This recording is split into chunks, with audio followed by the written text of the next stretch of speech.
a nossa terceira videoaula, dando sequência a esse estudo, né, pormenorizado de institutos jurídicos do direito contratual, refletindo, né, sobre a aplicação desses institutos já consagrados dentro de um cenário que nos é absolutamente novo, né, um cenário que, para todos nós, está sendo um aprendizado. Hoje vamos tratar do dever principal, deveres anexos e o dever de negociar ou dever de renegociar. Na última videoaula, eu já comentava sobre a ausência de elementos objetivos na nossa legislação que permitissem que nós pudéssemos claramente extrair de um dispositivo legal a possibilidade de redução automática de obrigações ou uma redução percentual do valor das obrigações quando a relação de troca entre as prestações não se alterou diretamente ou objetivamente. Quando houve, sim, uma frustração na expectativa de renda, né, uma frustração na expectativa do devedor de ter capacidade para honrar adequadamente os seus compromissos, mas que isso não alterou objetivamente a relação de troca. Né, e que, nessas circunstâncias, teríamos que buscar dentro de princípios do ordenamento jurídico, princípios como boa-fé objetiva, que é o tema que dará centralidade à nossa discussão de hoje, ou até princípio de função social, que em algumas circunstâncias poderá ser invocado também aí para exigir de todos os envolvidos o compromisso de se debruçarem sobre a relação obrigacional e tentarem encontrar uma saída que seja uma saída não em que todos ganhem, porque nesse momento não estamos falando de aumento de lucratividade, mas que possamos diluir e diminuir as perdas. Tá certo? Então vamos lá, vamos conversar sobre o dever principal, deveres acessórios, deveres anexos, né, e esse dito dever de negociar ou de renegociar. Bom, em primeiro lugar, quando a gente vai analisar um contrato, qualquer que seja ele, a gente tem um objeto contratual, um objeto que foi aquilo que as partes, independentemente de eu conhecer as motivações pessoais de cada contratante, aquilo que foi objetivamente o que as partes procuraram atender, satisfazer quando resolveram firmar um contrato. O que os contratantes buscam, o que objetivamente eles estavam buscando quando, né, celebraram aquele contrato. Por exemplo, numa compra e venda, uma das partes, o vendedor, buscou dinheiro. Ele estava buscando ali auferir capital, né, ter ali uma liquidez com aquela operação de venda. Por outro lado, se é, aqui no meu exemplo, uma compra e venda de automóvel, o comprador está perseguindo um bem da vida, uma coisa, uma res que ele quer adquirir para o seu patrimônio, que ele precisa adquirir. Né? Então eu tenho de um lado, objetivamente, o interesse do comprador no automóvel e do outro lado, objetivamente, o interesse do vendedor pelo dinheiro. Isso vai levar com que eles busquem um consenso e esse é o objeto principal dessa operação. A partir da identificação de qual seja o objeto principal, eu consigo, então, com clareza, definir qual é o dever jurídico principal, qual é a obrigação principal que cada contratante terá naquela relação. Então, cada contratante vai se obrigar a uma, e às vezes a mais de uma, né? Quanto mais complexo o contrato, mais obrigações igualmente principais ou relevantes estarão presentes, mas cada contratante vai se obrigar, então, a essa prestação ou a estas prestações ditas principais. Aquelas que são condição sem a qual o contrato sequer teria existido. Sem aquela prestação, não haveria a contratação. Numa compra e venda, não haveria contratação sem a prestação preço. Numa compra e venda, não haveria igualmente contratação sem a entrega de uma coisa, a transferência da titularidade, do domínio de um determinado objeto. Se o contrato é o contrato de locação, não existiria o contrato sem a cessão de uso de um bem, seja ele móvel ou imóvel. Em contrapartida, não haveria essa contratação sem a obrigação de pagamento de um aluguel. Então, a gente consegue identificar quais são aquelas prestações que são essenciais, sem as quais o vínculo sequer teria surgido. No meu exemplo, compra e venda de um automóvel, o comprador deverá pagar o preço, ao passo que o vendedor deverá entregar o automóvel. Bem simples, bem básico, para que a gente possa evoluir o raciocínio, ok? Então, por enquanto, a gente está identificando quais são os deveres principais que sustentam essa relação contratual. Definido isso, a gente pode falar então em equilíbrio. Ora, equilíbrio, numa análise puramente objetiva, é definir uma relação entre essas prestações. Essa prestação principal versus essa contraprestação, igualmente principal. Então, dentro dessa lógica, dentro dessa dinâmica objetiva, eu vou ter, de um lado, o preço que vai ser pago pelo comprador, posto numa balança junto com o que seria o valor de mercado daquele bem. No nosso exemplo, o automóvel. Então, um equilíbrio puramente objetivo analisaria apenas os sacrifícios envolvidos em projeção ao mercado. Né? Se o custo-benefício objetivamente convencionado estaria numa balança, né, de preços ou de valores que colocaria essa relação de forma equitativa. Relações de consumo são muito pautadas nisso, né? O preço versus o valor de mercado vai definir se o consumidor está sendo ou não atendido nas suas legítimas expectativas ou se está impondo a esse consumidor uma obrigação excessivamente onerosa. Todavia, há relações contratuais em que a tomada de decisão ela é mais negocial, é mais paritária, as partes gozam de maior liberdade contratual na formatação desse ajuste, de modo que, às vezes, nós temos na composição disso que seja o equilíbrio contratual elementos que são de análise subjetiva. Então, pode ser que o valor atribuído ao bem não seja exatamente aquele que seria o valor de mercado, mas que, dadas as circunstâncias da operação negocial, aquilo se justifica, né, para as partes como sendo um preço justo, um preço adequado. Uma empresa, por exemplo, que esteja num processo de parcial venda de sua participação acionária, né, que esteja sendo ali parcialmente adquirida, recebendo um investimento de um novo acionista, pode ter, na hora da negociação, obtido um ágio, né, um valor superior ao que seria o valor de mercado, em troca de questões que podem ter sido ali subjetivamente convenientes. O investidor, o novo acionista, ele pode ter levado em consideração alguns aspectos subjetivos da operação que justificaram para ele aquele ágio, né, e que isso vai fazer com que essa balança ela não seja exatamente um ponto numérico igual, exato, mas algo que foi sim obtido de maneira justa e equitativa a partir de uma negociação.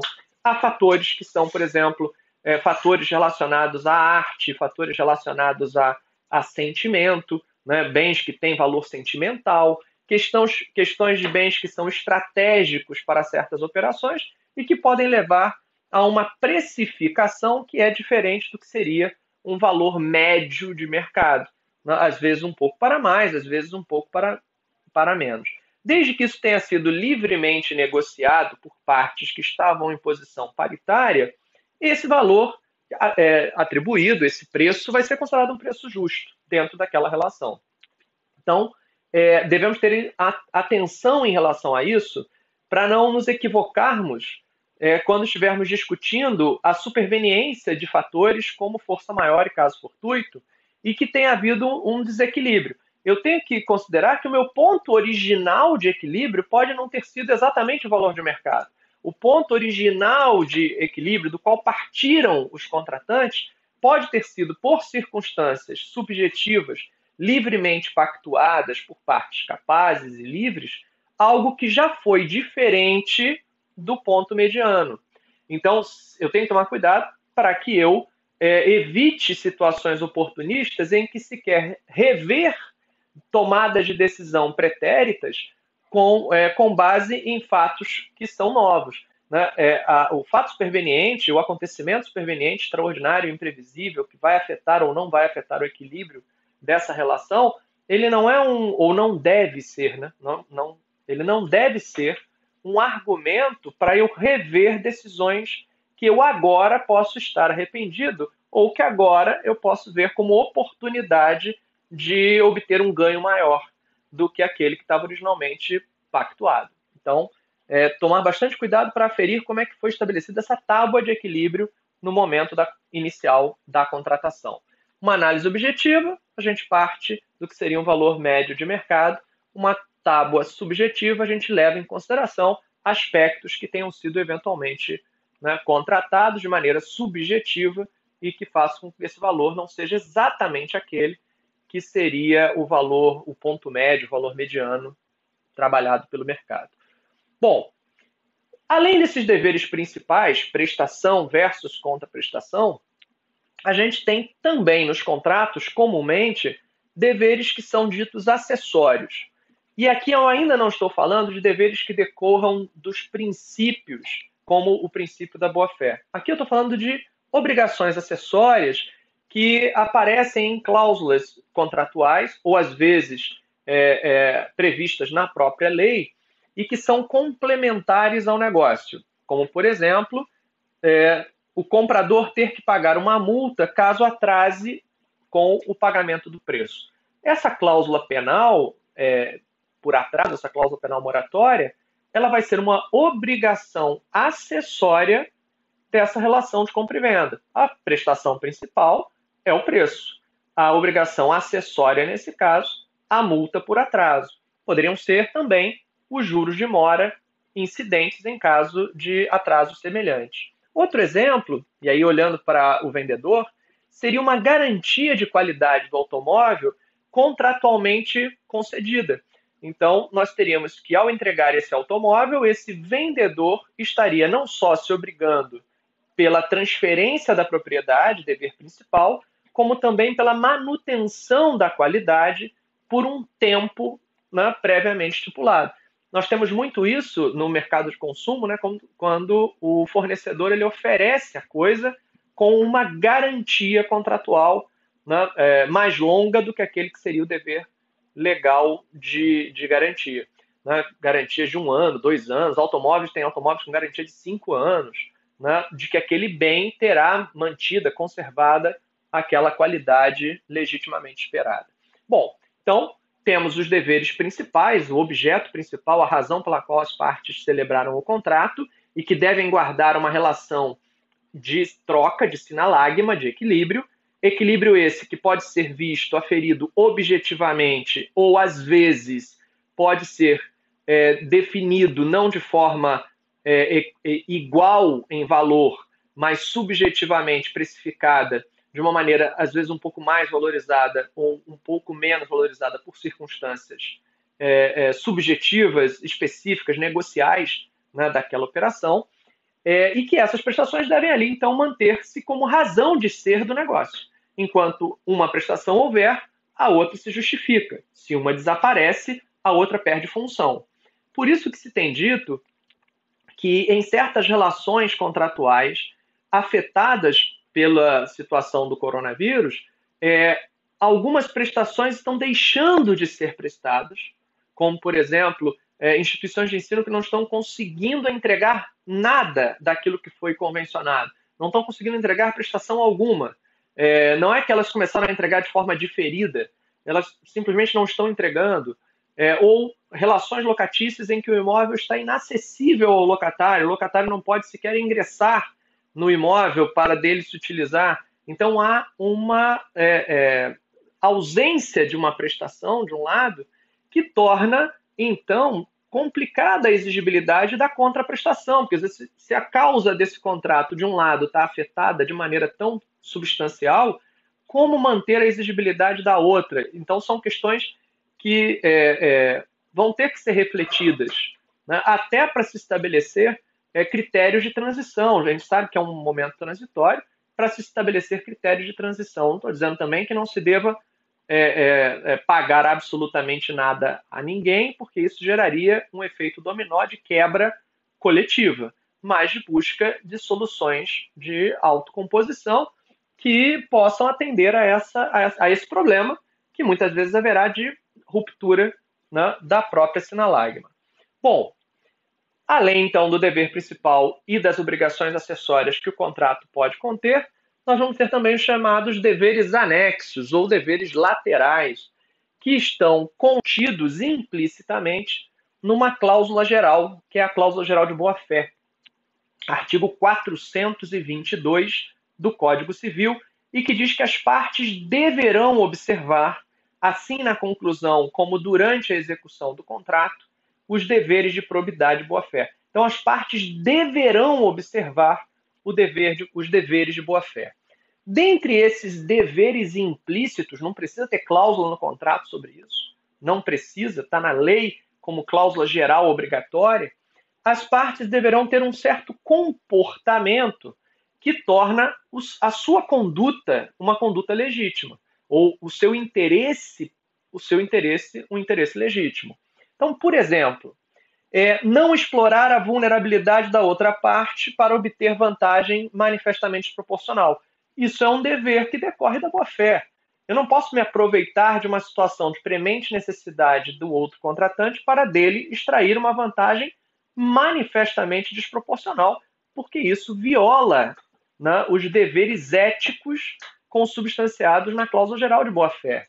Daí porque institutos como a lesão e o estado de perigo costumam possibilitar a anulação, ou a modificação de contratos celebrados nessas condições.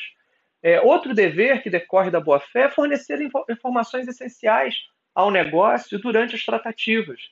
Então, se eu possuo informações que eu sei serem essenciais ao negócio, segundo a natureza, não é estratégia em que eu estou ali num negócio entre partes igualmente habilitadas e bem habilitadas, e eu estou discutindo, por exemplo, uma estratégia de uma grande operação societária. Não é isso.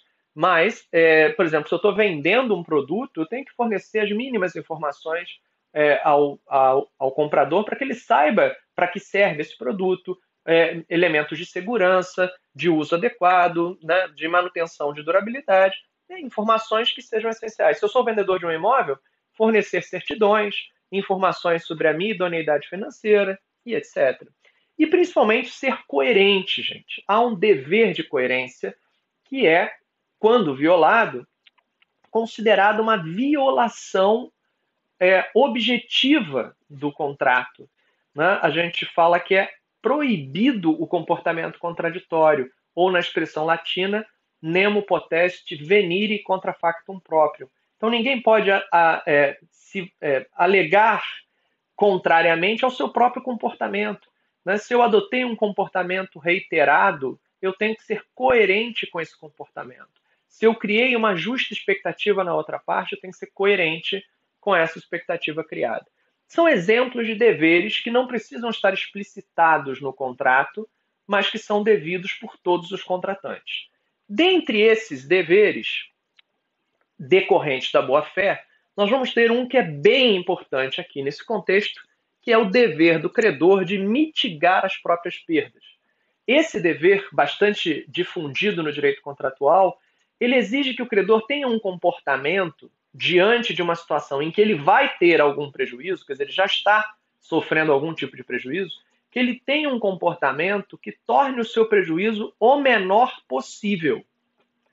Ora, no nosso caso concreto, pegando aqui a carona nesse acontecimento da Covid-19, coronavírus, o dever do credor de buscar compor com o devedor uma solução que torne os efeitos nocivos, né, desses acontecimentos, torne aquilo o menor prejuízo possível.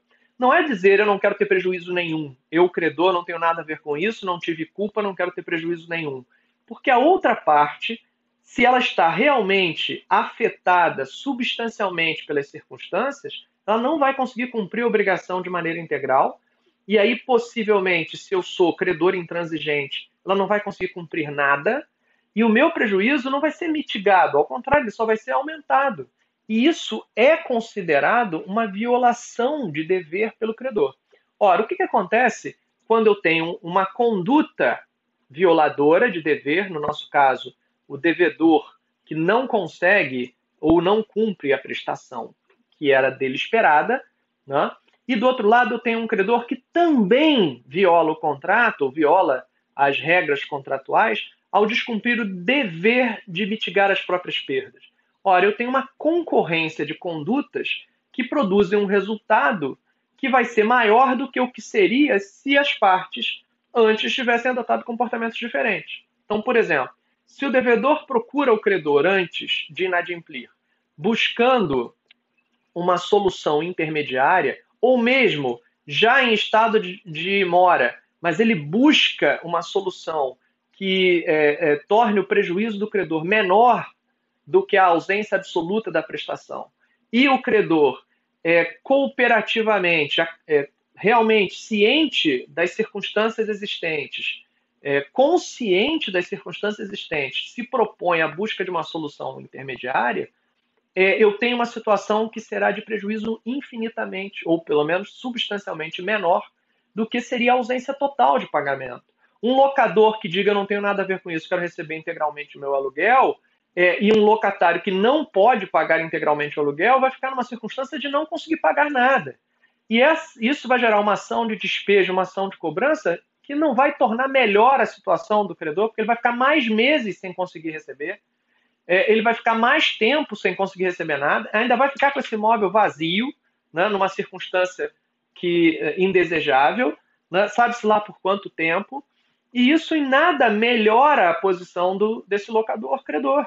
Então a gente está diante de uma circunstância que qual seria o dever de boa-fé, né, dessas partes? O locatário buscar uma solução de composição com esse locador, e esse locador estar aberto a essa solução de composição, nesse momento extremo em que as circunstâncias alheias à vontade de ambos os contratantes os está levando a essa situação de suportarem prejuízos. As duas partes suportarão prejuízos, uma diretamente pela relação contratual, a outra eventualmente por outras relações contratuais, que eventualmente não serão aquelas, mas, enfim, circunstâncias que o impedem de cumprir corretamente com o contrato.